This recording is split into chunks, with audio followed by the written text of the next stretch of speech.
আসসালামু আলাইকুম ষষ্ঠ শ্রেণীর শিক্ষার্থীরা, আশা করি সবাই ভালো আছো। আজকে আমি তোমাদের বাংলা অর্থাৎ তোমাদের যে নতুন 2025 সালের বাংলা বই নাম হচ্ছে চারুপাঠ।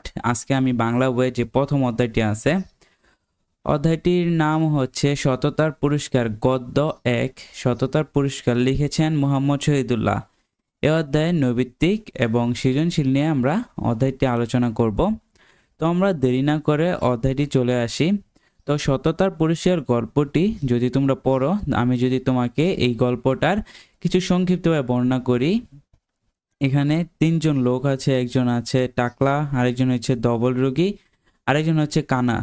তো মনে করো তাদের কাছে একজন ফেরেশতা আসে। ফেরেশতা আইসা তাদেরকে তাদের যে রোগগুলো আছে সেগুলা ভালো করে দেয় এবং আল্লাহর হুকুমে তারা মনে করো কি ভালো হয়ে যায় এবং তারা কি ধনী হয়ে যায়।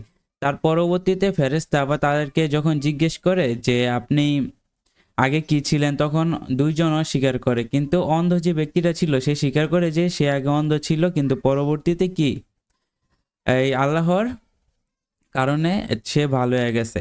ঠিক আছে, তো এই নিয়ে গল্পটা আছে। তো তোমরা গল্পটা ভালোভাবে পড়বা। আমি যদি পাঠ পরিচিতিটাই তোমাদের পড়াই, তো দেখো পাঠ পরিচিতিটা দেখো। সাধুরীতিতে এই রচিত এই গল্পে হাদিসে কাহিনী বর্ণিত হয়েছে। এই গল্পের মূলবাণী হচ্ছে আল্লাহ মানুষকে পরীক্ষা করেন এবং সৎ লোককে যথাযথ পুরস্কার দেন। আরব দেশে তিনজন লোককে পরীক্ষা করার জন্য আল্লাহ একজন ফেরেশতা পাঠান। এদের একজন ধবল রোগী, একজন টাকওয়ালা, আরেকজন অন্ধ। ফেরেশতার অনুগ্রহে তিনজনেরই শারীরিক ত্রুটি দূর হলো। তিনজন সুন্দর সুস্থ জীবনযাপন মানুষের চেহারা পেল। শুধু তাই নয়, ফেরেশতার কৃপায় প্রথমজন একটি উট থেকে বহু উটের, দ্বিতীয়জন একটি গাভী থেকে বহু গাভীর এবং তৃতীয়জন একটি ছাগল থেকে বহু ছাগলের মালিক হয়ে গেল। ঠিক আছে, কিছুদিন পর এদের পরীক্ষা করার জন্য ফেরেশতা গরিব বিদেশি ছদ্মবেশে এদের কাছে হাজির হলেন। তিনি এক একজনের কাছে গিয়ে তাদের আগে দুর্ব্যবস্থার কথা স্মরণ করিয়ে দিয়ে তাকে কিছু সাহায্য করতে বললেন। প্রথম দুজন তাদের আগের অবস্থার কথা স্বীকার করে ছদ্মবেশী ফেরেশতাকে খালি হাতে বিদায় দিল। অন্যদিকে তৃতীয়জন নির্দ্বিধায় ফেরেশতার ইচ্ছা মতো সবকিছু দিতে রাজি হলো। আল্লাহ তার উপর খুশি হলেন এবং তার সম্পদ তারই রয়ে গেল।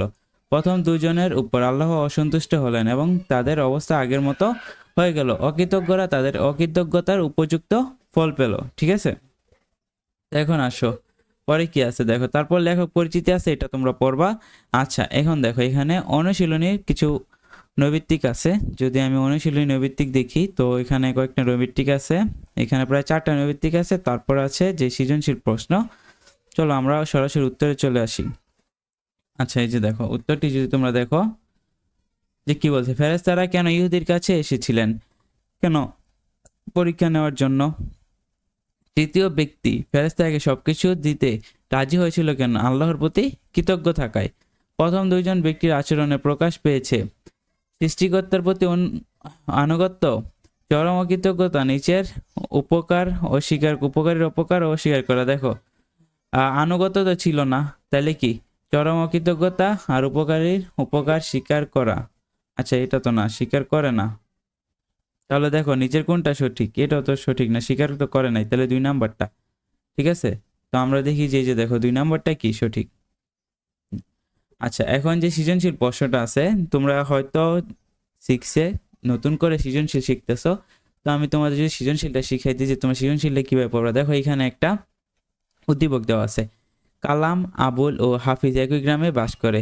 তাদের অবস্থা তেমন ভালো নয়। কোনো মতে দিন অতিবাহিত করে হাজি মকবুল সাহেব তার জাকাতের টাকা দিয়ে আবুলকে একটা রিক্সা, কালামকে একটা ভ্যান গাড়ি আর হাফিজকে একটা সেলাই মেশিন কিনে দিল আর বলল, তোমরা পরিশ্রম করে খাও আর তোমার সাধ্যমতো গরিব মানুষের উপকার করো। কিছুদিন পর হাজি সাহেব তাদের পরীক্ষা করার জন্য এক ভিক্ষুককে পাঠালো তাদের কাছে সাহায্য চাইতে। আবুল আর কালাম কোনো সাহায্য করলো না, কিন্তু হাফিজ বিনা পয়সার ভিক্ষুককে জামাটা সেলাই করে দিল। ঠিক আছে, আচ্ছা এখন আমরা প্রশ্নগুলো দেখি। দেখো কি লিখছে। স্বর্গীয় দূত কতজন ইহুদিকে পরীক্ষা করেছিলেন? স্বর্গীয় দূত 3 জন ইহুদিকে পরীক্ষা করেছিলেন, এটা তোমরা সকলেই জানো। খ নাম্বারটা দেখো, স্বর্গীয় দূত মানুষের ছদ্মবেশ ধারণ করেছিল কেন? আচ্ছা, স্বর্গীয় দূত মানুষের ছদ্মবেশ ধারণ করেছিল কেন? স্বর্গীয় দূত 3 জন ইহুদির মনের প্রকৃত অবস্থা বোঝার জন্য মানুষের ছদ্মবেশ ধারণ করেছিল। আল্লাহর নির্দেশে একজন ফেরেশতা 3 ইহুদির সমস্যা, ধবল রোগ, টাক ও অন্ধত্ব দূর করে দেয় এবং তাদের সচ্ছল করে দেয়। কিছুদিন পর তাদের মানসিক অবস্থা বোঝার জন্য তাদের পরীক্ষা করার উদ্দেশ্যে ছদ্মবেশ ধারণ করে। ঠিক আছে, আর গ নাম্বারটা কি দেখো, কালাম ও আবুলের কাজের মাঝে সততার পুরুষের গল্পে যে দিকটি প্রতিফলিত হয়েছে তা ব্যাখ্যা করো। আচ্ছা, তো যে দিকটি প্রতিফলিত হয়েছে, উদ্দীপকে কালাম ও আবুল কাজের মাঝে সততার পুরুষের গল্পে ধবলরোগীর টাকওয়ালা চরিত্রের অকৃতজ্ঞতা প্রতিফলিত হয়েছে। সততার পুরুষের গল্পে এক ফেরেশতা ধবলরোগীর টাকওয়ালার কাছে এসে তাদের রোগসমূহ দূর করে দেয়, সেই সাথে তাদের দেয়া ওট, গাই যা বাচ্চা দিয়ে কয়েক গুণ বৃদ্ধি পায়। পরে ওই ফেরেশতা অসহায় মানুষের ছদ্মবেশ ধারণ করে তাদের কাছে সাহায্য প্রার্থনা করে, তাদের স্মরণ করিয়ে দেয় তাদের পূর্বের অবস্থার কথা, তথাপি তারা সাহায্য করতে অপারগতা প্রকাশ করে, ফলে তাদের অবস্থা পূর্বের মতো ফিরিয়ে দেওয়া হয়। ঠিক আছে, আর গ নাম্বারটা দেখো, হাফিজের কাজের মধ্যে সততা পুরুষের গল্পের মূল শিক্ষা নিহিত ও কথাটি বিশ্লেষণ করো। আচ্ছা, আর আমরা গ নাম্বারটায় আসি। দেখো গ নাম্বারটা, উদ্দীপকের হাফিজ ও সততার পুরুষের গল্পের অন্ধ ব্যক্তি কাজের মধ্য দিয়ে প্রতিফলিত হয়েছে সততা, সত্যবাদিতা ও মানবিকতার মতো মহৎ গুণাবলী। সততা পুরুষের গল্পে স্বর্গীয় দূত ফেরেশতা অন্ধ ব্যক্তির অন্ধত্ব দূর করে দেয়, সাথে তাকে দান করা হয় গাভীন ছাগল। এই ছাগল বৃদ্ধি পায় বহু গুণে।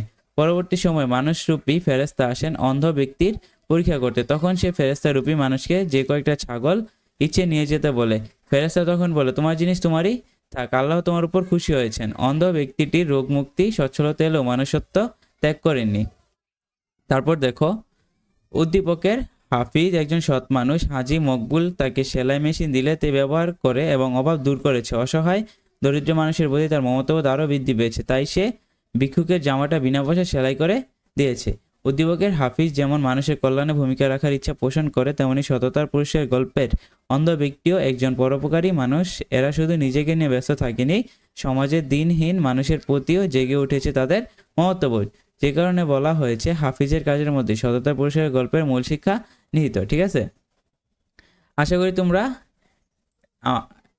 সততার পুরুষের গল্পে সৃজনশীল এবং নৈবিত্তিকগুলো সলভ করতে পারছো। আর পরবর্তী ক্লাসে আমরা মিনু গল্পের সংক্ষিপ্ত প্রশ্ন এবং সৃজনশীল এগুলো নিয়ে আলোচনা করব। আল্লাহ হাফেজ।